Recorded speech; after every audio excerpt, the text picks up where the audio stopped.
Bom dia a todos. Estamos falando diretamente de Belém do Pará, da sede da Amazon Comércio Cargo. Aqui conosco para mediar este webinar estarei eu, Waldner Bruno, Aline Menezes, Gilvago de Souza, para falarmos sobre a gestão ambiental e o potencial do crédito de carbono na Amazônia e no Brasil.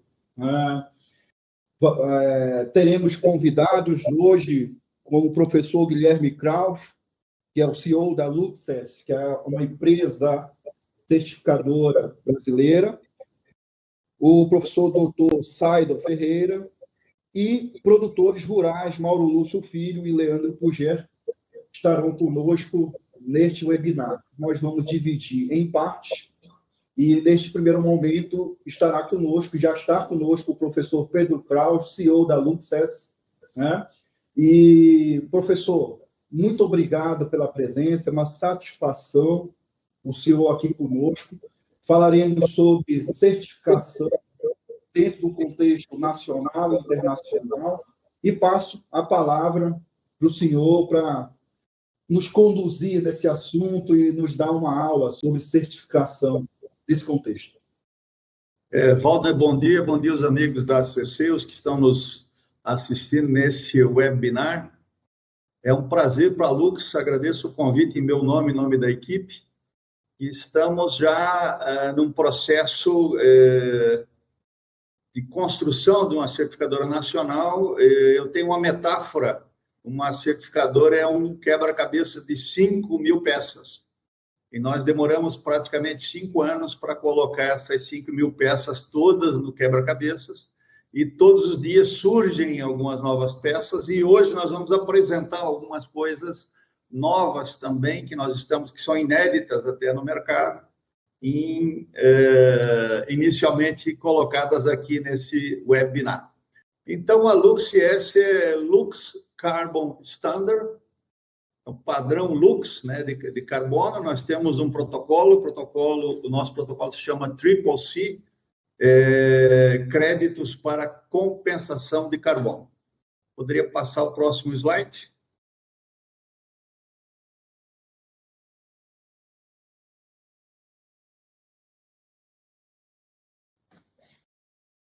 O que a Lux faz enquanto certificadora? Isso é importante, porque posiciona bem o nosso trabalho. Nós usamos como espinha dorsal um padrão de certificação. Então, esse padrão, para vocês terem uma ideia, foram 10 meses com um grupo grande de especialistas, mestres e doutores, e foi revisado várias vezes. Nós simplesmente demos a espinha dorsal e hoje ele está pronto. Então, ele não é as metodologias, ele é o padrão de certificação.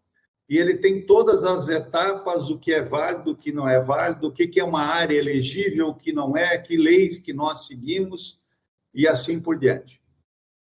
Nós também endossamos ou desenvolvemos metodologias aplicáveis a realidades nacionais. Nós estamos atualmente com 3 metodologias já em processo, algumas estão finalizando, outras em processo de consulta.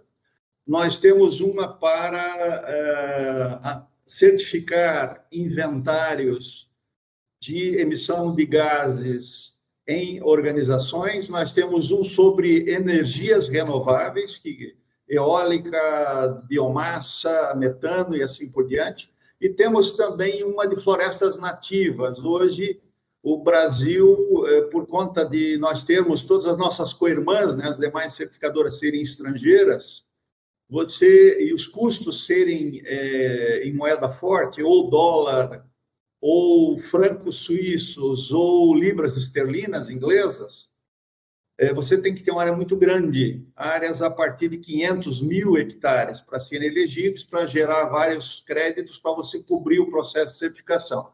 Nós trabalhamos com a estratégia de liderança total em custos. Nós procuramos trazer o custo o mais baixo possível para os nossos clientes, as pessoas que estão certificando conosco. Nós temos também um cuidado redobrado no caso de projetos em áreas de povos indígenas, quilombolas e comunidades ribeirinhas. Então, para evitar algumas questões, nós tratamos o crédito de carbono, como vem um movimento internacional muito forte, principalmente do mercado financeiro, como um ativo financeiro. Então, para ser um ativo financeiro, ele tem que ter, e comercializado, e ter um valor agregado maior, você tem que ter uma série de salvaguardas e cuidados durante todo o processo de certificação. A próxima, por favor. Nós adotamos diversas salvaguardas para a melhoria de áreas sob projeto. Então, aquele mito, né? Ah, não, essa área aí ela está alargada porque ela está isolada, porque ela está sendo objeto de um projeto de carbono. Na verdade, isso não é o verdadeiro. O que acontece é que uma área, ela sempre, por princípio, ela tem que ficar melhor. Então, a área sob projeto de carbono, ela tem que ficar melhor. E a certificadora faz um trabalho, orienta também os elaboradores de projeto que são independentes para que isso aconteça. E nós temos um diferencial, nós fizemos uma supervisão ativa. A nossa equipe técnica, nós não, como outras co-irmãs, que simplesmente ao final do processo olham o que foi feito pela auditoria, aprovam ou não para processo de certificação. Nós acompanhamos desde o início. Então, nós trabalhamos quase a 4 mãos, orientando os elaboradores dentro do CCC Protocol. Isso é porque nós chamamos também a responsabilidade. Nós entendemos que certificar carbono não é só dar um carimbo ao final de um processo, e sim se responsabilizar com todo o processo. Todo o processo de certificação dos créditos, ele é rastreável e seguro. E temos também tecnologia blockchain. Nós usamos hoje a tecnologia Hyperledger, que é a mesma do Drex Digital, do Banco Central. Só que a nossa blockchain ela é privada, visando uma maior segurança. E os validadores também são privados. Cada crédito é um token. E a certificadora é responsável pelo registro e a vida do crédito, desde o nascimento até a aposentadoria, quando ele é efetivamente utilizado para compensação. Próximo. Resumindo, né, o nosso processo de certificação da Lux busca, em todas as etapas, dar transparência, integridade e segurança aos stakeholders, aqueles que se relacionam diretamente conosco, para evitar conflitos de interesses, para garantir a qualidade e a liquidez do ativo financeiro crédito de carbono. Nós seguimos orientações já de organismos internacionais que tratam o crédito de carbono como um ativo financeiro, um título com valor mobiliário. Próxima. E é importante colocar, porque há muitos mitos, desinformações também no mercado. O que a certificadora não faz? Por exemplo, nós não possuímos força de vendas, então nós não ficamos ligando para proprietários ou interessados, ou estamos concorrendo com as nossas co-irmãs. Nós não fizemos isso. Nós também não estabelecemos parcerias comerciais para desenvolver ou alavancar negócios, porque isso nos tornaria parceiros de projetos. Nós não podemos, como certificadora, sermos parceiros de projetos. Isso criaria também conflitos de interesse.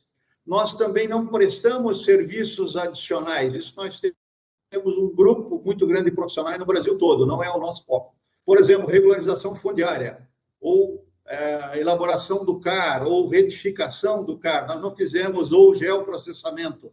Nós não fizemos esse tipo de prestação de serviço. A próxima.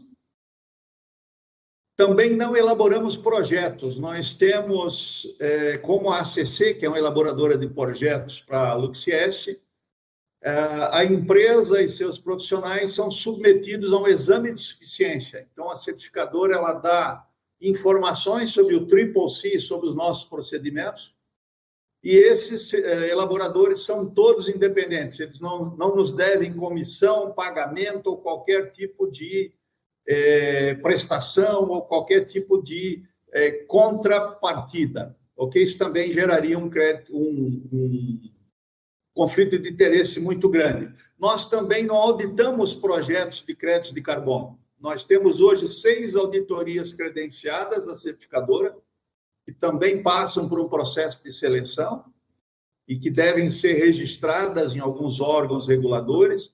Elas são todas brasileiras, isso facilita também elas acompanharem e visitarem os projetos em si, visitas locais. Nós também não comercializamos, intermediamos ou especulamos com créditos de carbono. Então, muitos ligam para nós, vocês sabem, indiquem um projeto, nós não podemos fazer isso. Porque isso também cria um conflito de interesse. Isso são regras internacionais e a maioria das certificadoras que eu saiba não faz isso e não pode fazer. Se ela fizer, ela perde o seu endosso internacional. E nós também não podemos receber em créditos, ou seja, vamos fazer a certificação, 10%, 12% é o pagamento da certificação. A certificadora e as auditorias também sempre recebem em moeda corrente. Isso também para evitar conflitos de interesse. Próximo.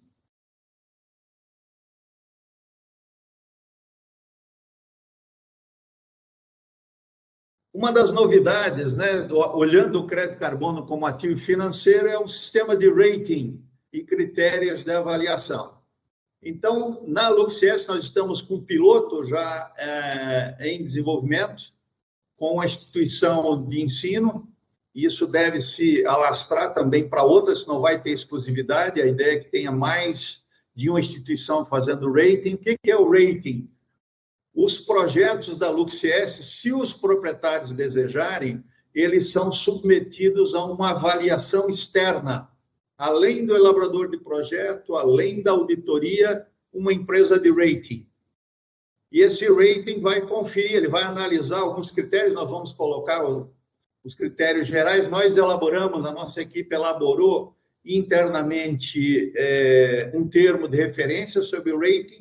Isso está sendo colocado, claro, baseado em muita ciência e muito conhecimento que já existe. Então, o proprietário ele pode submeter os projetos se desejar. Se ele não desejar, esse projeto vai ser considerado não ranqueado.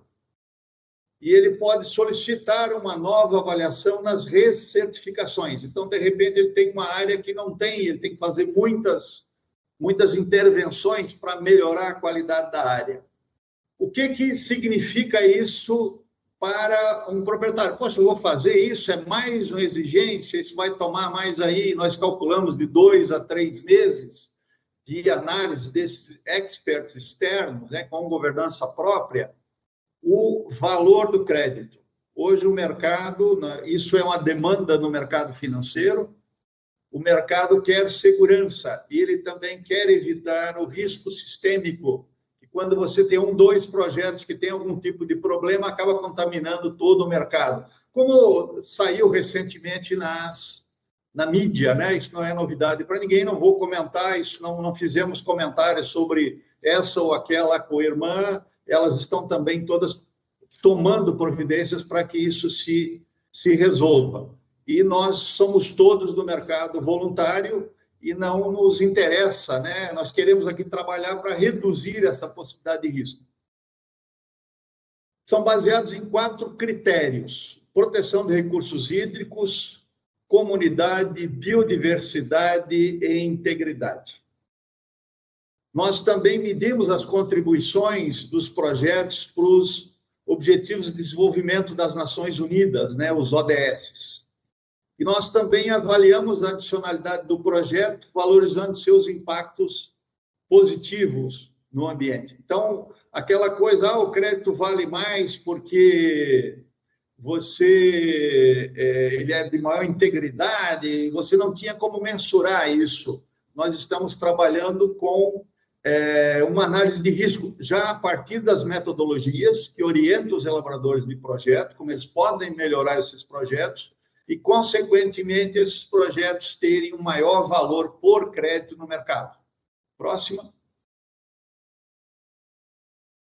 Então, só reforçando, a primeira categoria, conformidade legal, proteção dos recursos hídricos. A água é fundamental. a qualidade e a quantidade também da água, a proteção da água.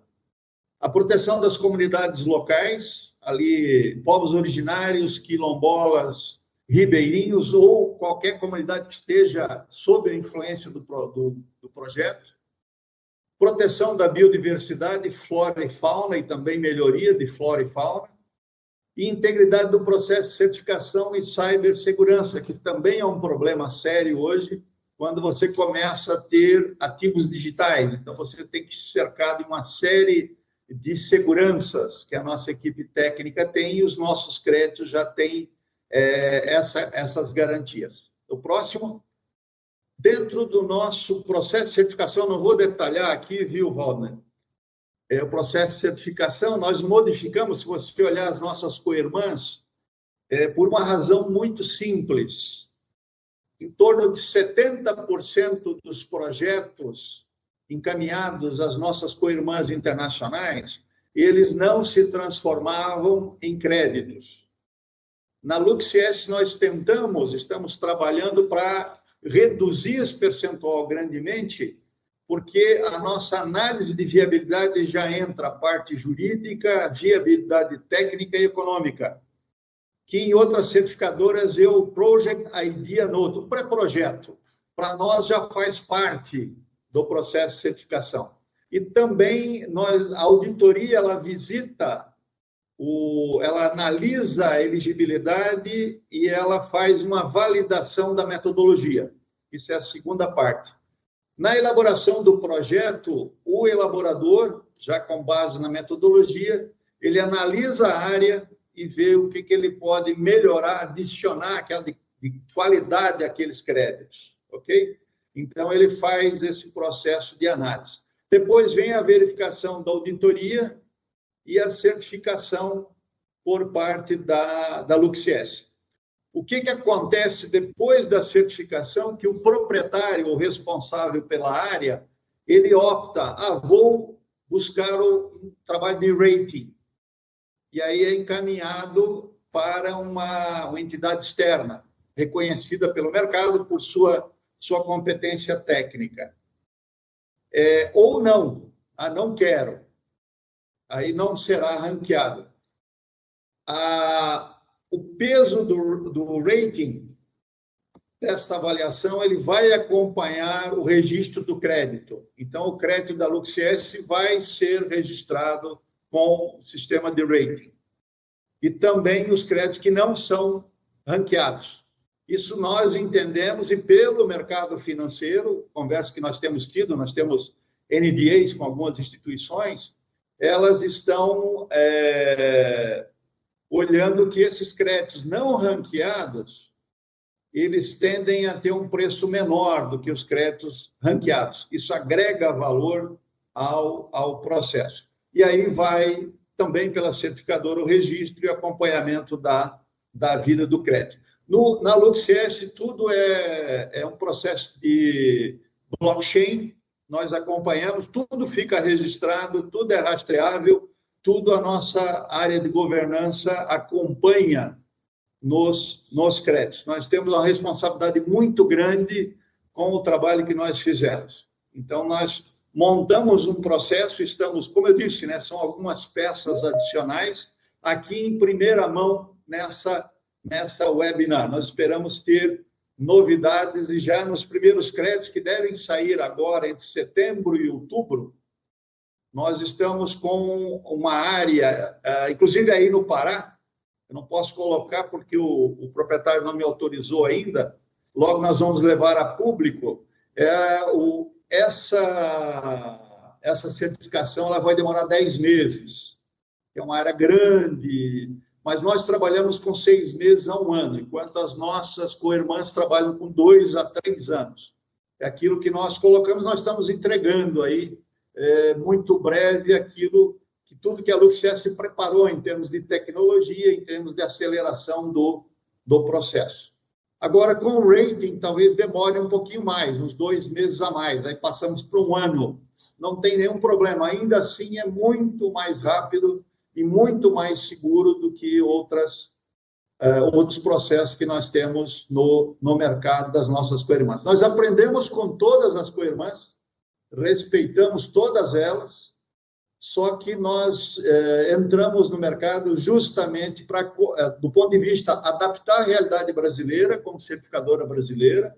Nós falamos português, nós entendemos a cultura e nós conhecemos os biomas brasileiros. Inclusive, conforme eu te comentei antes da reunião, o engenheiro Ivan Xavier, que é o nosso diretor de operações, ele está fazendo um curso na Amazônia para ampliar o conhecimento sobre bioma amazônico, né, no Instituto Nacional de Pesquisa da Amazônia, justamente essa semana. Ele já começou, ele e a nossa coordenadora de engenharia florestal. A próxima.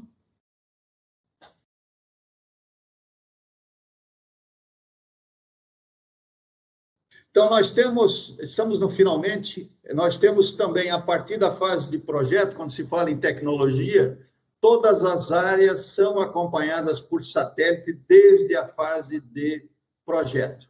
Isso também está ligado à questão de redução de riscos para os projetos. Então, nós olhamos a questão de incêndio, questão de inundação, deslizamento, pragas, saúde da área, clareiras, invasões, nós conseguimos acompanhar. Nós também temos a inteligência artificial que compara as imagens com o histórico e ela passa para um engenheiro humano no momento que você tiver uma não conformidade, segundo o que está colocado no algoritmo.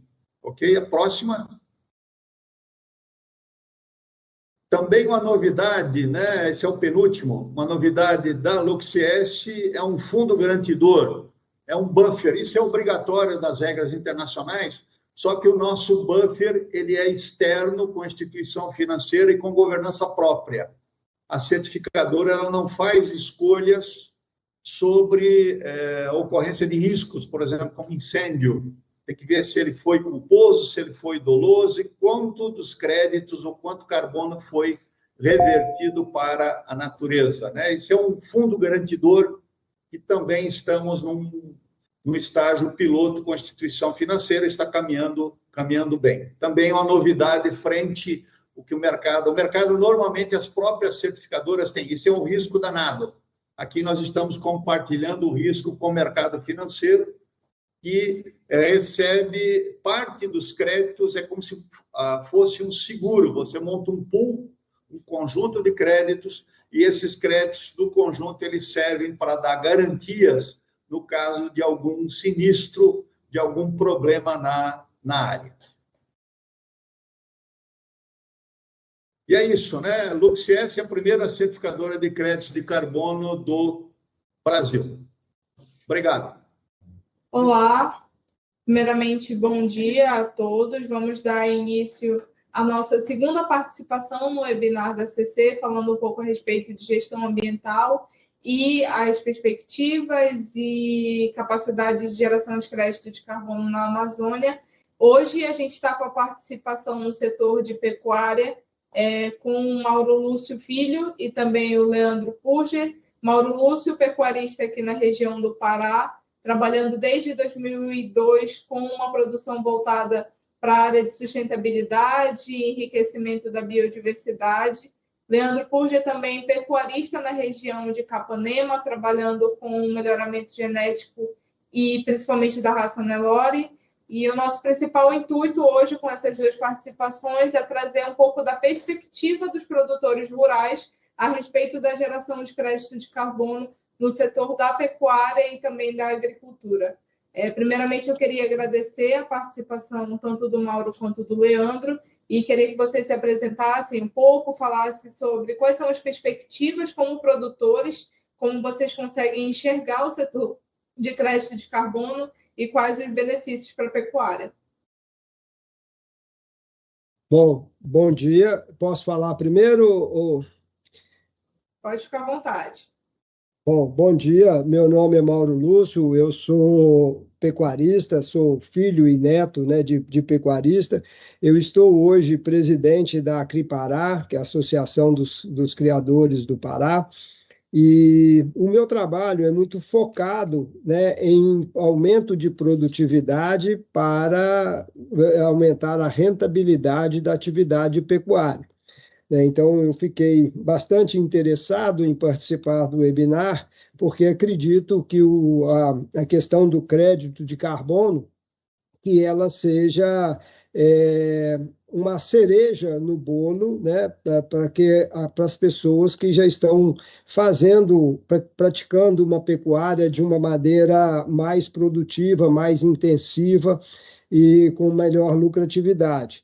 Então, eu acredito que essa prática, né, dos créditos de carbono venha melhorar para nós essa rentabilidade. E aí eu queria fazer algumas questões para poder ter uma certeza maior, né, sobre isso. A hora que eu puder fazer as perguntas, você me avisa que aí eu já vou fazer para vocês. Certo, perfeito. Leandro, você poderia fazer uma apresentação também a respeito do seu trabalho, da sua visão como produtor rural a respeito dos créditos de carbono na Amazônia? Bom dia a todos. Muita satisfação para participar dessa webinar de peso aí, né, com tanta gente, com tanta bagagem, tanto a turma da Amazon, com a Natural Carbon, quanto o Mauro Lúcio, que é um exemplo a ser seguido na área da pecuária. O meu nome é Leandro Purgia, eu sou filho, neto e bisneto de pecuarista. A minha propriedade é em Capanema. Hoje eu estou representando a raça Nelore visual, trabalhando em cima de genética, melhoramento genético, trazendo aqui para o nosso estado grandioso. Também represento a indústria de carne, a Mafenorte, mas eu ainda estou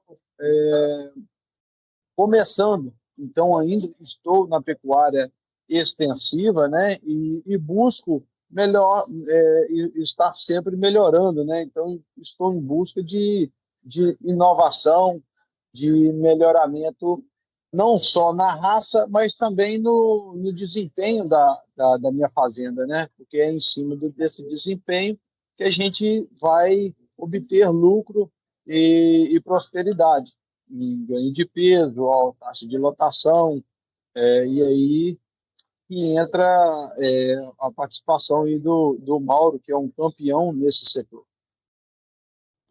Perfeito. Mauro, você falou para a gente um pouco a respeito de alguns questionamentos que os produtores rurais e o setor em si pode ter, né, a respeito dos projetos de crédito de carbono. Eu queria que você falasse um pouco mais a respeito desses questionamentos. Na verdade, assim, são dois questionamentos aqui que eu tenho, que eu queria entender mais, né? Essa questão do crédito de carbono, ela é nova. Aliás, talvez ela não seja tão nova, mas ela tem evoluído muito, né?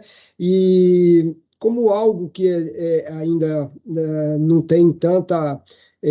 a gente não tem tanta experiência, então ouvimos muito falar, mas entendemos muito pouco. E aí tem nesse meio, né, tem essa questão do crédito de carbono, da maneira que vocês trabalham, tem o RED, então a gente, na verdade, fica um pouco confuso, né? E a gente tem visto muito também a questão do crédito de carbono com o plantio de florestas, e às vezes essa não é, por exemplo, pelo menos no meu caso, não é o que é mais interessante nesse momento, porque eu quero melhorar a lucratividade, a rentabilidade da pecuária, fazendo pecuária, né? Então, eu acho que é o meu caso e o do Leandro que está aqui, não que o outro seja ruim, mas eu queria mais explorar através de pecuária. Eu quero continuar fazendo pecuária, mas eu queria que o crédito de carbono viesse a agregar mais valor naquilo que eu tô fazendo. Então, partindo desse princípio, eu queria saber que como a participação no mercado de crédito de carbono pode proporcionar uma nova fonte de receita para nós, para os pecuaristas, né? Se vocês poderiam detalhar os benefícios econômicos que podem acontecer para a nossa atividade. Essa é uma pergunta, e se vocês quiserem que eu já faça a segunda, que são, assim, quais as práticas de manejo sustentável que vocês recomendam para maximizar os créditos de carbono na pecuária? O que eu posso fazer mais e o que eu devo caminhar para poder que eu possa maximizar esses créditos de carbono na minha pecuária?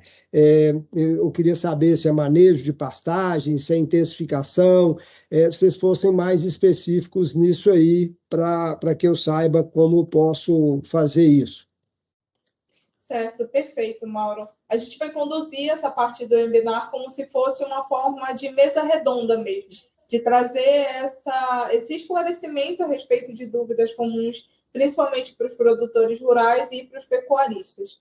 Falando de que forma o crédito de carbono pode ser uma rentabilidade extra para esses produtores, a gente pode abordar dois viés. A gente consegue ter o acesso a pecuaristas e produtores rurais que já adotem práticas sustentáveis, ou seja, no seu processo produtivo comum na sua propriedade, ele já está tendo práticas de redução ou de remoção de gases de efeito estufa. Então, a gente consegue trazer uma nova fonte de renda, quantificando as reduções e remoções por parte dessas práticas. E aí eu já faço uma reiteração a respeito da segunda pergunta, de quais seriam as práticas benéficas e que trariam adicionalidade para os projetos de crédito de carbono. Quando a gente fala de crédito de carbono no setor de ALM, em que a gente consegue englobar tanto a agricultura quanto a pecuária, seja pecuária extensiva ou até mesmo a pecuária semi-intensiva ou intensivada através do uso de aditivos e redução de fermentação entérica, a gente consegue falar um pouco a respeito de práticas que trazem sustentabilidade para o negócio da pecuária. E quando a gente fala de sustentabilidade, a gente não só fala sobre meio ambiente, a gente consegue atribuir uma sustentabilidade tanto econômica quanto produtiva, social e ambiental. Então, a gente tem aí práticas como manejo rotacionado de pastagem, sistemas de implementação de LPF ou IPF, assim como sistemas de manejo de fertilizantes no solo, como atribuição de recomendações específicas para a quantidade de fertilizante necessário para aquela propriedade, de acordo com as condições do solo. Todas essas práticas, a gente consegue ter tanto práticas em que a gente tem uma melhora de captura de carbono nesse solo, através do manejo do solo, manejo de cultivo, então manejo de cultivar, quanto a implementação de sistemas onde a gente traga o fator floresta para a nossa propriedade. Através desse fator, a gente não só consegue ter um aumento produtivo por conta das condições de produção serem mais sustentáveis, quanto também através da captura de carbono por meio das espécies florestais. Então, juntando um apanhado de práticas sustentáveis, a gente consegue ter um cenário em que a gente tem uma propriedade com um balanço de emissões negativo. Então, aquela propriedade, a partir de uma implementação de um conjunto de práticas, ela está não só deixando de emitir aquilo que comumente é emitido durante a produção, mas ela também está tendo uma maior capacidade de remoção desses gases de efeito estufa.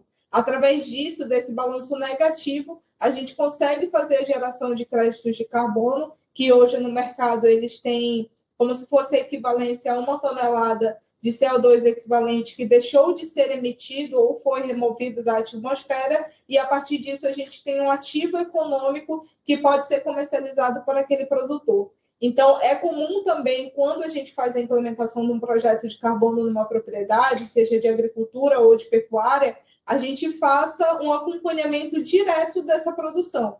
Então, a gente tem uma condição de aumento de produtividade que é favorável ao nosso sistema produtivo. A gente tem um aumento de rentabilidade daquela fazenda, tanto pela atribuição de um novo ativo que está sendo comercializado, que seriam os créditos, quanto também o aumento da produtividade em si por conta da adoção de novas práticas. Eu espero que eu tenha conseguido esclarecer essas dúvidas, que eu acredito que sejam dúvidas muito comuns por parte dos produtores rurais, e que tenha ficado claro para você, Mauro. Você pode dar um retorno para a gente caso tenha alguma outra dúvida pertinente. Eu só para complementar, ou para poder saber melhor, por exemplo, eu já faço práticas de pastejo rotacionado, eu já tenho práticas aí da intensificação, ou seja, colocar mais animais por hectare. Então, o manejo de pastagens vamos dizer, eu acho que bem moderno. E eu queria saber se eu já posso participar de alguma coisa, né, como o balanço, porque no meu não irá fazer a transformação, ou seja, de pastejo fixo para pastejo rotacionado. Eu já pratico isso.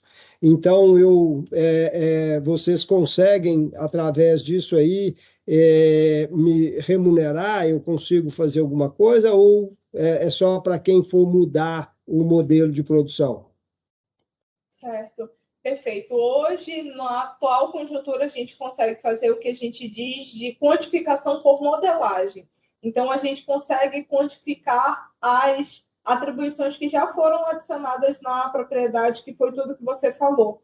Então, quando a gente chega num proprietário em que ele já tem essas práticas adicionadas, a gente faz a modelagem daquilo que ele deixou de emitir. Então, a gente pega uma propriedade na região que seriam práticas comuns, por exemplo, de um pastejo sem um controle de entrada e saída dos animais, em que esteja algum tipo de nível de degradação a respeito daquela pastagem. A gente toma aquilo como um cenário de referência comum na região e faz a adicionalidade das práticas que já foram adotadas. A partir disso, a gente faz o retroativo dessas emissões que foram evitadas por parte da implementação dessas adicionalidades. Com isso, a gente consegue remunerar aqueles proprietários que já têm, de alguma forma, uma sustentabilidade dentro do seu processo produtivo. E aí a gente também faz a avaliação se existe alguma prática que pode ser adotada daqui para frente, ou se ele já conseguiu atribuir tudo o que a gente tem como adicionalidade de sustentabilidade dentro de um projeto de crédito de carbono. A resposta é sim, seu Mauro. Isso já pode gerar crédito de carbono, sim. Então, tá ok. Muito obrigado. Aí já estão sanadas as minhas dúvidas. Sempre o pecuarista tem essa perspectiva negativa, né? E aí vem aquela preocupação com os custos, né? Como a gente tem num momento de fragilidade que o nosso produto está em baixa, então a gente tem que aumentar a produtividade para estar competindo. E aí eu queria saber o custo inicial dessa adaptação, né, para a implementação de práticas sustentáveis. Não são muito altas em comparação com o benefício a longo prazo? Certo, ótima pergunta. Essa é a minha primeira Ótima pergunta, Leandro. É importante falar a respeito dos projetos de crédito de carbono, principalmente no setor de ALM. Quando a gente fala de custos, eles vão depender diretamente da quantidade de área que a gente vai ter em um projeto. Mas, respondendo de forma direta à sua pergunta, se tratando de um projeto agrupado, em que a gente consiga fazer a junção de várias propriedades e a junção de vários produtores, esse custo inicial acaba sendo benéfico em relação ao retorno, não só do ativo econômico do crédito de carbono, quanto do ativo em relação ao aumento de produtividade. Porque os custos de implementação de um projeto de carbono, eles não se diferenciam tanto em relação à quantidade de áreas aplicadas. Vou te dar um exemplo. O custo para eu fazer um projeto em 700 hectares não vai diferir muito de eu fazer um projeto em 2.000 hectares. Então, quando eu consigo atribuir mais áreas a esse projeto, eu consigo fazer uma diluição desses custos. Então, é interessante para a gente, como desenvolvedores, a gente buscar principalmente projetos agrupados, em que a gente tenha reunião de propriedades e faça a distinção e a distribuição desses custos iniciais para que seja uma coisa viável. Porque hoje os projetos de crédito de carbono, eles prezam para que nenhum projeto tenha uma queda de mais de 5% de produtividade ou viabilidade econômica daquela propriedade. Então, nada pode ser implementado pensando somente no viés econômico. A gente faz um apanhado geral de produtividade, de rentabilidade desse negócio, porque acaba sendo um negócio também para o produtor, onde ele vai ter um investimento e vai aguardar para um retorno financeiro. Ok. Posso fazer mais uma? Pode ficar à vontade. E como vocês veem o impacto da regulamentação do mercado de crédito de carbono na autonomia dos produtores rurais? Certo. Em relação a esse processo de regulamentação, né, em que a gente não tem um cenário ainda muito claro a respeito da entrada do agronegócio brasileiro no sistema de crédito de carbono e regulamentação do país, a gente pode verificar, apesar da pontuação, como uma forma positiva, porque ele acaba trazendo uma realidade de transição de produção. Então, a gente sabe que existem muitos produtores que têm o viés de sustentabilidade na sua produção, que prezam por isso, que entendem que a sua produção ela depende dos nossos recursos, né, ambientais e naturais e respeitam isso. Mas a gente sabe também que precisam produtores que existem produtores que precisam de acesso em relação a essa sustentabilidade. Então, acredito que isso possa ser visto como uma transição sustentável para um setor muito importante para o nosso país. E também é uma posição em que a gente possa ter um setor que possa ser visto como também algo que possa incrementar nas nossas mudanças climáticas. A gente pode trazer um benefício quando produzindo de forma sustentável, produzindo de forma em que a gente leve o fator meio ambiente como um fator decisivo e inegociável para a sustentabilidade do nosso negócio, do nosso agronegócio brasileiro. Então, isso pode ser visto também de uma forma positiva, tanto na parte de autonomia financeira, na parte de autonomia dos seus recursos naturais nas suas propriedades. Então, pode sim ser visto de uma forma positiva para essa autonomia em relação aos produtores rurais. Hoje, a grande abordagem na agropecuária é a presença de metodologias que façam a quantificação segura dessas remoções e reduções de gases de efeito estufa, que no caso da pecuária está muito associado à emissão de metano.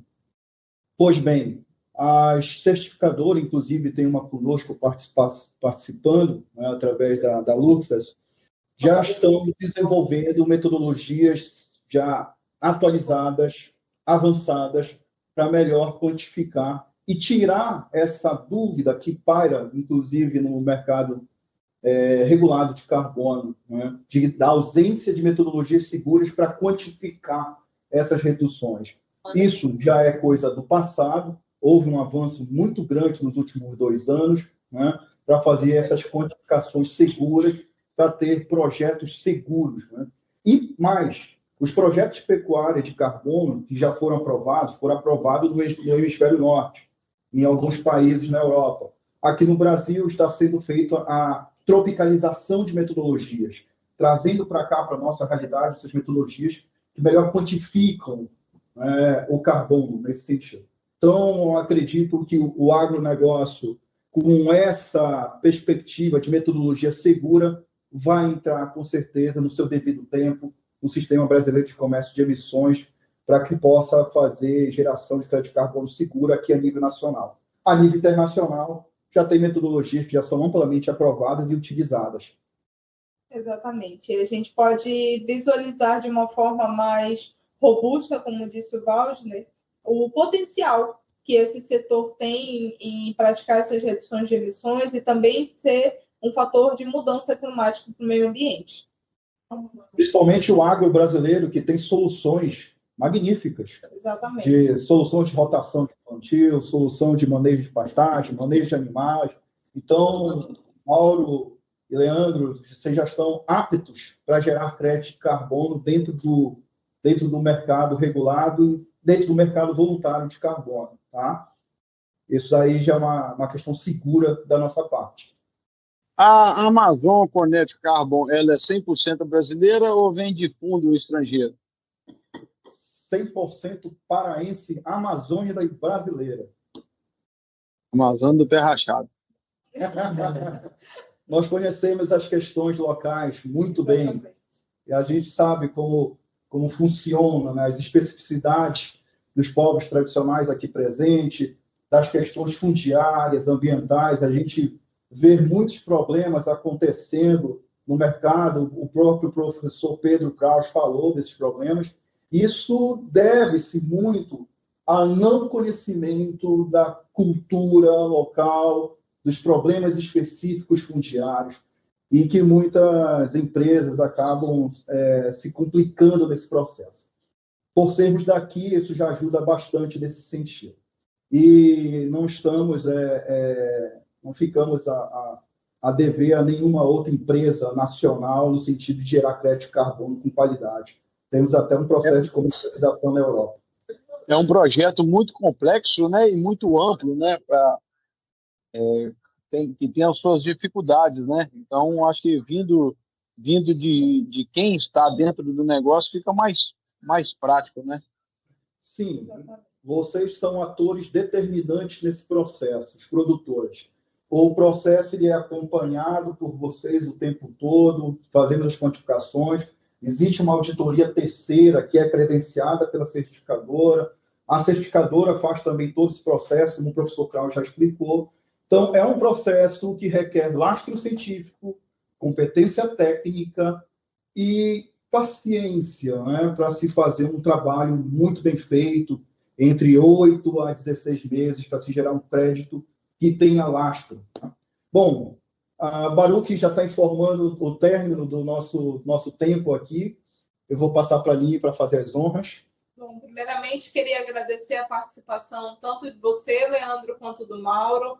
São produtores rurais com perspectivas distintas, mas que trouxeram a sua visão a respeito do projeto, assim como as suas dúvidas, e principalmente agradecer pela participação de vocês. A gente, como empresa desenvolvedora, fica aberta à comunicação, não só por parte de vocês, mas quanto por parte dos outros produtores que possam ter algum tipo de dúvida em relação aos projetos de crédito de carbono.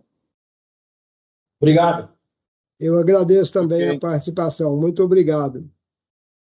Muito obrigado. Grato também pelo convite.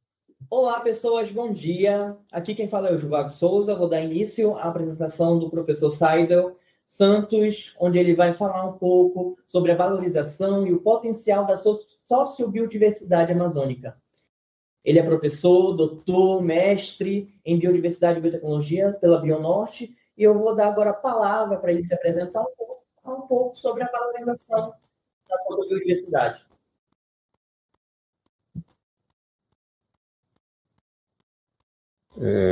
Bom dia a todos. Eu queria agradecer a Amazon Carbon Connection Carbon pelo convite, né, e ao Givago. Bem, eu vou falar sobre um aspecto muito importante, principalmente quando envolve projetos de crédito de carbono, que é a questão da sociobiodiversidade amazônica, né? Então, eu sou professor da Universidade do Estado do Pará, né? Eu trabalho com conservação da biodiversidade, né? E, nesse sentido, eu tenho ouvido muito, né? Vivenciado algumas experiências relacionadas aos povos tradicionais da Amazônia, aos povos originais, e onde o tema carbono sempre tem sido uma pauta discutida, né? Pode passar, por favor?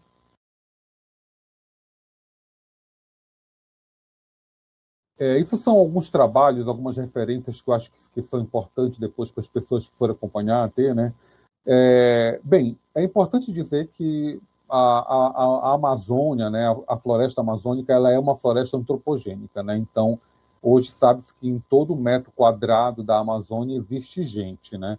E esses trabalhos mostram isso, né? E então, essa sociobiodiversidade, pode passando, por favor, que são algumas referências que vocês podem depois...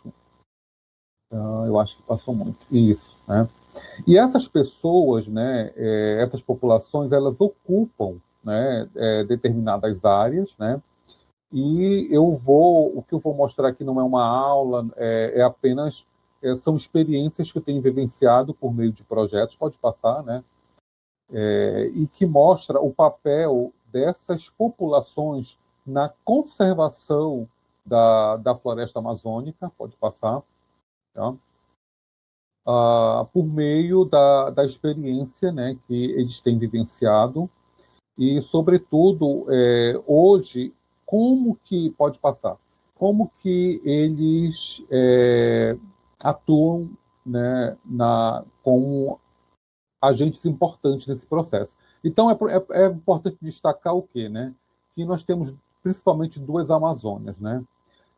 Essa Amazônia socioambiental, que é essa Amazônia, né, discutida, essa Amazônia que é muito falada, né, em termos, principalmente hoje, em termos de bioeconomia, em termos de projeto de crédito de carbono, né, que é essa Amazônia onde eu tenho as populações indígenas, né, os povos originários, eu tenho ribeirinhos, né, e aí é isso que eu vou mostrar um pouco, também passar um pouco também por essa Amazônia em transformação, né, que é essa Amazônia em disputa, né, essa Amazônia que tem uma grande quantidade de áreas degradadas. Pode passar, por favor. E é um pouco dessa Amazônia socioambiental que eu vou falar, né? Então, eu já há algum tempo eu adoto o conceito de antroma, né, para designar o bioma Amazônia como um bioma antropogênico, né? Então, antes de pensar em qualquer projeto, seja qual for a natureza, é importante saber que existem pessoas na Amazônia, tá? Então, a datação mais antiga, né, do registro de pessoas na Amazônia é de 13 mil anos atrás, lá no sudeste do Pará, né? Então, não existe essa floresta que não tenha sido manejada, que não tenha sido utilizada por antigas populações, né? Por isso que nós falamos que a Amazônia ela é esse grande mosaico, ela é essa grande mistura e ela é uma floresta antropogênica, né? Por isso daí essa denominação de antroma. E isso vai circulando, né, com vários outros aspectos, como os monocultivos, a pecuária, né, as monoculturas, né, o setor do agro. Pode passar, por favor. Pode passar. Isso aqui são... E é um pouco, do que eu faço, que eu vou mostrar que são, né, experiências que eu vi. Então, o que é a sociobiodiversidade, né? Você pode ir passando aí. A sociobiodiversidade é justamente o conjunto, né, de elementos, pode parar, por favor, nesse slide aí, é o conjunto de elementos que compõem essa diversidade, né? Hoje nós não podemos falar de diversidade biológica, né, somente levando em consideração as plantas, os animais, né? Nós temos que inserir o homem nesse contexto, né? Por isso que nós chamamos dimensões humanas da biodiversidade, né? Então, hoje nós sabemos que esses povos eles têm um papel importante na conservação dessas florestas, né? Eles têm um papel importante na conservação desses territórios. Isso aqui é uma experiência que nós tivemos com os povos indígenas, os Borari, lá no Baixo Tapajós, né? Pode passando, por favor, onde nós fizemos o resgate, né, de uma bebida tradicional chamada tarubá. Isso é um trabalho que eu desenvolvi com alunos da graduação. Pode ir passando, por favor. E aí, qual é a importância, né? Eu quero ressaltar aqui o aspecto cultural, né? A importância do aspecto cultural, né, na conservação desses ecossistemas, né? Tanto na forma, né, no manejo como que eles preparam seus alimentos, né? Na forma com que eles usam os elementos da biodiversidade, principalmente o fogo, tá? Então, pode parar, por favor. Então, o fogo, eu queria chamar a atenção para esse elemento aqui, né? Porque o fogo ele foi a primeira ferramenta, né, usada pelos humanos na Amazônia, né?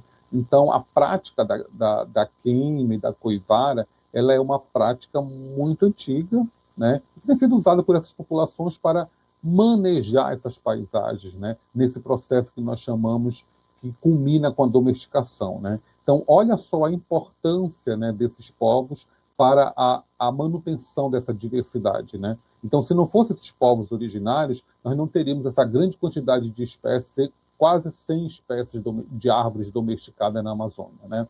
Entre elas, espécies importantes como a castanheira, né, como o bacuri, cupuaçu, né. Pode passar, por favor. E também a forma como que eles lidam também com a fauna, né. Pode passando, tá? Isso aqui é uma experiência, né, coordenada por uma colega da universidade, professora Flávia Lucas, né, já com populações ribeirinhas, né. É um trabalho que ela realiza com as mulheres andirobeiras, né. Então, entra aí um aspecto forte da conservação e também relacionado à bioeconomia, né, onde a professora está ajudando a criar uma associação de mulheres andirobeiras, né. Já aqui é um trabalho que eu realizo também realizei na Terra do Meio com o Xingu, né, que passa pelo fortalecimento das populações. Tá? Se você não fortalecer, se você não capacitar, não formar, né, diferentes comunidades, diferentes povos, essas populações não vão estar aptas a receber esses projetos. Então, é importante destacar isso, que quando uma população se vê diante, né, de um projeto, principalmente como projetos de crédito de carbono, é importante que o aspecto da gestão dessas populações estejam fortalecidas. Pode passar. Isso aqui é um aspecto de populações ribeirinhas próximas de Belém, né? E aqui para mostrar o aspecto cultural, né? Isso aqui é uma ilustração que mostra, né, a diversidade de línguas indígenas na América do Sul, né? Isso reflete diretamente na Amazônia, né? Então, para você trabalhar na Amazônia é um território diferente, né? Pode passar, por favor.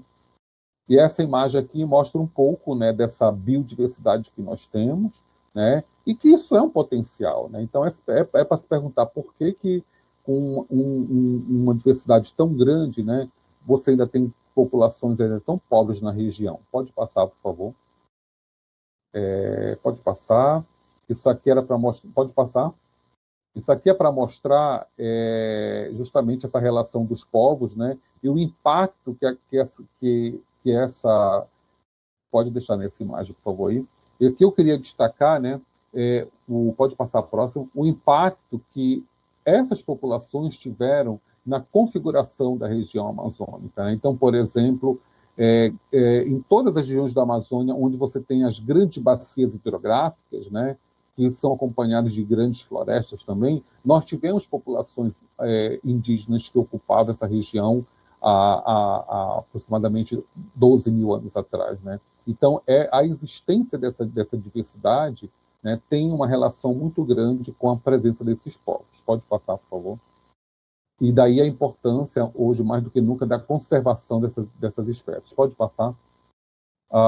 E entre elas, né, nós temos o quê? Nós temos a pupunha, né, que foi a primeira palmeira domesticada na Amazônia. A gente não pode esquecer disso, né, que é um componente importante das florestas e é um componente também que tem que estar presente nos SAFs, né? A gente não pode esquecer que os sistemas agroflorestais são alternativas, principalmente para cobrir algumas áreas abertas na Amazônia. Pode passar. Então, isso é um exemplo das contribuições que esses povos deixaram para a gente, né? Pode passar, por favor. Em contraponto, né, nós temos essa Amazônia em transformação, né, que passa pela presença dos grandes projetos, né, como, por exemplo, Juruti, nós temos Belo Monte. Pode passar, por favor, né? E aí alguns problemas relacionados ao clima, como as grandes secas, né?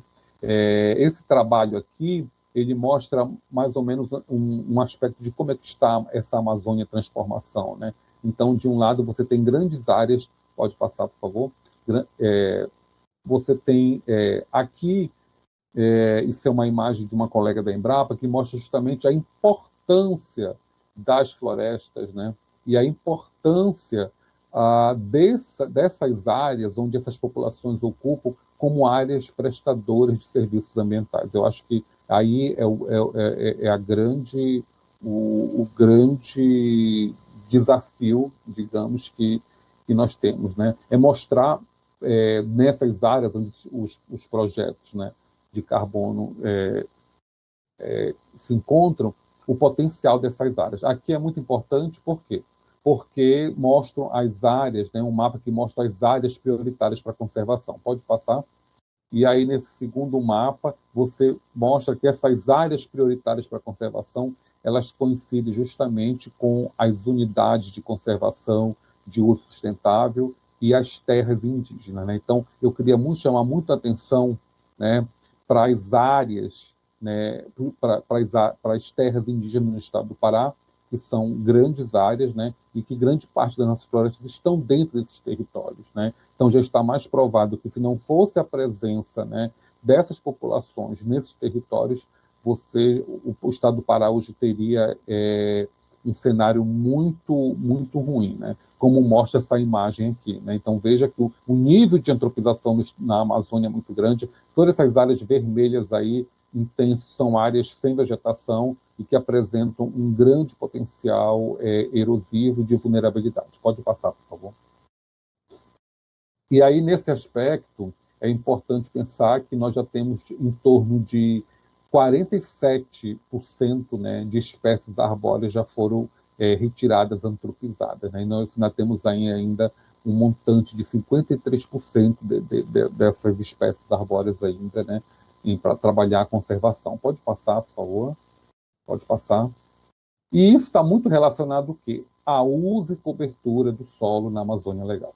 Então, isso aqui é um dado da doutora Lucheta, né, que mostra muito bem, por estado, né, como estão a distribuição das florestas. A gente pode ver que o estado do Pará, né, é um dos estados também que está muito antropizado. Pode passar, por favor. E aí entra, né, um outro aspecto que está relacionado um pouco com as atividades que eu faço, que se relacionam às tecnologias sociais, tá?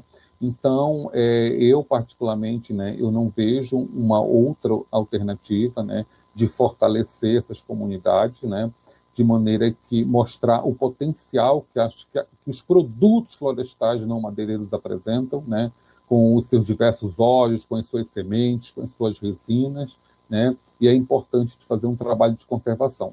Então, é isso que eu faço com as comunidades, né? A gente tem realizado um trabalho de ver áreas potenciais para implantar áreas de coleta de sementes, para que essas sementes, essas mudas possam ser utilizadas nos programas de recuperação de áreas degradadas. Pode passar, por favor. Isso aqui é um trabalho que um aluno meu de mestrado fez com um cumaru, né, que é uma espécie importante, né, da bioeconomia do estado do Pará. Ele mostrou quais são as áreas potenciais para cultivo do cumaru no estado do Pará, né? Isso é importante por quê? Porque vai direcionar aqueles produtores, vai direcionar aquelas populações, né, onde que você pode encontrar o cumaru e onde você deve plantar essa espécie importante. Pode passar, por favor. Então, isso nós chamamos de tecnologias. Pode passar, que essa imagem eu já mostrei, né, que também, né, são as formações, são as capacitações. Pode passar. Né? Aqui especificamente foi um trabalho que nós realizamos em Paragominas, né, juntamente com alunos de graduação, e é esse aspecto que eu acho importante formar, né, mostrar que é possível conciliar o aspecto da conservação das florestas com as áreas produtivas. Aí, por exemplo, na área de um produtor rural, né, onde ele mantém um fragmento de floresta, né, e a gente fez um trabalho de capacitação de coleta de semente, né, para que possa iniciar, né, possa fomentar uma cadeia produtiva de produção de mudas e sementes. Um outro trabalho que eu estou desenvolvendo, né, é um projeto que nós temos em cooperação técnica com o IDEFLOD desde 2018, que é o trabalho de gestão e restauração florestal da terra indígena do Alto Rio Guamá. Pode passar, por favor. Esse aqui é um mapa que mostra, né, a terra indígena do Alto Rio Guamá. Ela é o último maciço florestal de todo o Nordeste paraense. Tá? E esses povos, né, que é o povo Tembé Tenenterrá, né, eles estão discutindo essa questão do crédito de carbono. Eu sei que existem empresas lá já em conversas iniciais, né, com os povos, porque viram o potencial dessa área, né? E o trabalho que eu faço é um trabalho justamente de fortalecer, né? Mostrar, fortalecer, sobretudo, as associações indígenas, né? E mostrar o potencial, pode passar, por favor, que os produtos florestais não madeireiros têm nesse aspecto, né? E não só com os indígenas, mas pode passar, mas também com os ribeirinhos, com os agricultores, né? Com os horticultores, pode passar, por favor. Com os povos tradicionais de maneira geral. Pode passar, isso aí são alguns aspectos gerais, né? Isso aqui é um trabalho que nós realizamos no sul do Pará, também com populações indígenas, pode passar. Aqui já é no sudeste paraense, né? Uma experiência que nós tivemos com assentamentos também, pode passar. Aqui é bem interessante, tá? Isso aqui foi um trabalho que nós fizemos, né? Foi até em solicitação de uma empresa de crédito de carbono, né? Que está atuando no Marajó, e eles queriam fazer um trabalho justamente com os ribeirinhos, né? De conservação, né? Dessas espécies, né? Imagina que em alguma época do ano lá, eles estavam, né, logo após a pandemia, estavam vendendo uma andirobeira por, né, uma árvore de andiroba por R$100, por R$50, né? E o trabalho que nós fizemos lá foi de formação, de capacitação, de mostrar que o potencial dos produtos florestais não madeireiros, mostrar que sementes e mudas pode ser uma cadeia produtiva, né, muito interessante. Então, quem participa desses cursos aí foram os ribeirinhos, né? Fizemos um trabalho também de educação ambiental com as crianças. Pode passar, por favor. E aí também, na oportunidade, pode passar. E também, na oportunidade, nós fizemos a inserção das mulheres ribeirinhas, né? Nós levamos uma artesã que trabalha com a gente, uma design, né? Onde nós mostramos que também é possível, né, geração de renda com produtos da floresta, né? Desde que haja realmente um comprometimento sério, né, de uma continuidade dos projetos, né? Qual que é o que eu vejo, né? Pode passando, por favor. O que é que eu vejo? Existe aqui é interessante, né? Essas áreas, né, principalmente terras indígenas, né, elas precisam passar por formação profissional. E isso passa pela extensão, né, porque a formação, a extensão, ela vai estar ligada diretamente à conservação do território. Então, nessas áreas, né, principalmente terras indígenas, onde vão receber projetos de crédito de carbono, é importante que essas populações elas sejam fortalecidas no sentido da gestão, do conhecimento, né? Porque senão acaba sendo um processo meio atropelado. E essa aqui é uma imagem recente, né, que nós estivemos na terra indígena do Alto Rio Guamá. Bem, isso é um pouco, assim, em linhas gerais, o que é que eu faço, né? De maneira geral, nós atuamos dentro desses territórios, né, no sentido de fortalecer a conservação, né, e a formação, e mostrar que é possível, sim, né, você capacitar, formar pessoas para que eles possam, né, atuar na gestão dessas florestas e na conservação dos seus territórios. Obrigado. Muito obrigado, professor Seidel. E com isso a gente consegue identificar que a sociobiodiversidade é um grande potencial na Amazônia, né, para projetos de carbono, porque a valorizar esses povos tradicionais, os povos indígenas, né, os quilombolas, isso traz um benefício muito grande até mesmo para a própria comunidade, porque os projetos de carbono eles vão apoiar diretamente isso que o professor já trabalha. Então, o professor ele faz a capacitação, faz a elaboração de projetos. Então, tudo isso, o projeto de carbono ele consegue agregar dentro de comunidades. Então, é por isso que a gente precisa de profissionais como professor, doutor, que já tem essa experiência, que já tem essa história de vida dentro de comunidade para esclarecer muito bem o que é a comunidade, o que é a sociobiodiversidade dentro dessas áreas. É uma via dupla, né, dos projetos colaborando com a sociobiodiversidade e o vice-versa, não é? São coisas que se complementam, projetos que fomentam a conservação e a preservação. respeitando toda a parte cultural, sociocultural, não podemos esquecer. E ficou muito claro na sua apresentação, professor, inclusive respondendo aqui algumas perguntas. Nós já estouramos o tempo em 18 minutos, nós vamos passar as perguntas que foram feitas, né, pelos participantes para vocês, em um momento privado, oportuno, e vamos responder. Né? Bom, é isso. Nós finalizamos o webinar. Quero agradecer ao senhor professor Seidel, ao professor Pedro Kraus, que ainda está conosco aqui, os produtores que na mesa redonda fez o bate-pronto aqui de perguntas e respostas. Né? Vocês engrandeceram esse momento, trazendo muita informação. Vamos divulgar nas redes sociais, vamos fazer com que nós tenhamos uma maior clareza e sensibilização do que este mercado, do que é a oportunidade de uma política ambiental séria, né? Políticas, né?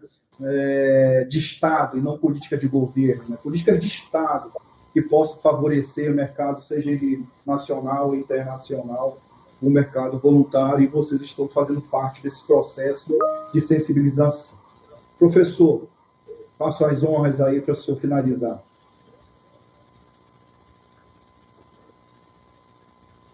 Eu? Ah, tá. O professor Kraus. Sim. Obrigado, Botner. Infelizmente, nós não tivemos a oportunidade de interagir com o professor Seidel, né, por conta do adiantado da hora, mas eu só gostaria de colocar nessa importante webinar, tratando dessas questões tão sensíveis, que há um alinhamento da certificação, da certificadora, com os povos originários, quilombolas e ribeirinhos. Nós temos uma preocupação muito grande, até porque somos brasileiros também. E, na verdade, é algo que eu diria, professor Seidel, está pipocando em vários. Nós temos acompanhado, através de webinars, muitas iniciativas onde o projeto de carbono ele não pode ser visto como um alienígena, como se fosse um disco voador que pousou e agora vai determinar como as coisas vão ser feitas. A comunidade tem não só que ser ouvida, como ser envolvida. O senhor mostrou alguns caminhos ali. Então, nesse sentido, nós estamos bem alinhados. Nós, na certificadora, pensamos na mesma linha, ok? Há necessidade de respeitar os valores, a língua, respeitar, gerar trabalho e renda e, na verdade, desenvolver essas comunidades dentro do que for possível e ela entender o papel do projeto para melhorar a sua própria biodiversidade. Obrigado. Perfeito. Nós vamos abrir um pequeno momento para duas perguntas que foram feitas aqui no nosso chat, né? O Gil vai estar lendo elas. A primeira pergunta é: gostaria de saber, pela Roberta Mendes, gostaria de saber como os projetos de carbono podem beneficiar a sociobiodiversidade. Não sei se algum dos palestrantes vão querer responder. Eu posso responder? Como é que vai ser? Acho que, pelo tema, o Seidel tem a preferência. Pode responder, professor? Olha, eu entendo que os projetos de carbono, né, quando bem delineados, né, quando estão em consonância com os aspectos culturais, né, com o modo de vida dessas populações, eu acho que é algo que é benéfico, né? Eu já vi algumas iniciativas que realmente mudaram, né, o aspecto da produção, né, trouxeram muitos benefícios em outros setores, como saúde, a educação. Então, agora é importante, né, que sempre esses projetos eles venham no sentido de fortalecer. É importante que esses povos estejam preparados no sentido da gestão, entendeu? Porque eu vejo, pelos anos de experiência que eu tive, que o grande gargalo é a gestão. Eles precisam estar treinados, né? Eles precisam entender que a gestão é um aspecto importante para a continuação desses projetos, para que fuja um pouco do aspecto assistencialista. né? Isso tem que ficar muito bem claro. Então, eu acho que o grande avanço aí é o aspecto cultural, juntamente com o fortalecimento desses povos. Perfeito, professor. Próxima pergunta. Já como não foi direcionado em nenhuma das linhas de apresentações, nenhum dos apresentadores, eu vou direcionar para a nossa equipe. Uhum. Aí, ó, uma pergunta feita pelo Cleito Bortoli. Bom dia. Uma empresa que faz produtos a partir de material reciclável pode emitir créditos? Sim. Inclusive, a Luxas tem protocolos que permitem a certificação deste cenário. Correto, professor? Correto. Né? Protocolos esses que permitem, dentro da reciclagem, da reutilização, você deixar, né, de emitir gás de efeito estufa por essa reciclagem, né? Principalmente o plástico, por exemplo, que é derivado de produtos, né, de origem fóssil. Então, a resposta é sim, existem protocolos específicos para gerar esse tipo de crédito de carbono. Né? Nós falamos muito de créditos de remoção, mas existem também os créditos de redução. Quando, a partir de uma linha de base, você reduz a quantidade de emissões. Isso pode ser planejado, isso pode ser direcionado também utilizando uma metodologia adequada. No caso, faz a logística reversa, reutiliza, reaproveita e fica na economia circular, o que justifica uma não emissão. Né? E aí dá para gerar o crédito. Bom, estamos no fim do tempo, tenho mais perguntas, nós vamos direcionar. E aqui dou por encerrado, finalizo o nosso webinar, mais uma vez, extremamente agradecido com a presença dos professores, doutores aqui conosco, da Luxas, do professor Saio, os produtores também aqui conosco. Então, faz bem para todo mundo e foi um excelente trabalho. Parabéns para todos. Muito obrigada. Muito obrigado. Obrigado.